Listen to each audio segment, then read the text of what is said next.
A former U.S. Marine in a Russian prison has started a hunger strike after being put in solitary confinement and for not receiving proper medical care. Well, now the parents of Trevor Reed are demanding President Biden take action. National Correspondent Logan Ratick joins us now live from the Pentagon with those details. Logan.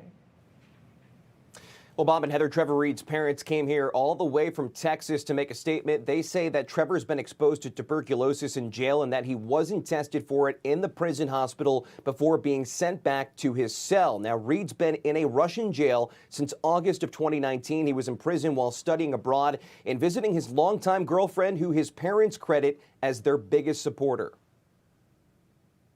You wouldn't even be talking, you wouldn't even be talking to us if it was not for his girlfriend. We love Lena and her family, and they've stood by my son all along. She's helped in his defense, and if it wasn't for her help and the attorneys from the firm where she worked, the United States government might not have even come to his aid.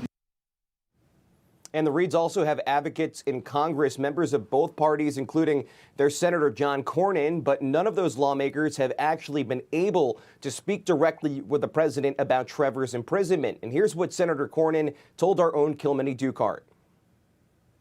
I have a question on the border, but I wanted to ask you about another important matter. You have been a huge advocate for Trevor Reed. What specific action would you like to see this administration take to secure his release? Well, Putin needs to release Trevor Reed and other people who he's holding hostage, and he needs to do it immediately. Now, the White House hasn't laid out a plan for returning Americans like Reed and basketball star Brittany Griner from Russian detention, but President Biden isn't ruling out a meeting with his parents. Mr. President, while they're here in Washington, they say that you promised them a meeting. I'm going to see if I can get to see them. They're Today? good. They're good people. I haven't. We're trying to work that out. Thank you. And if given the opportunity, this is what Mr. Reed would tell President Biden.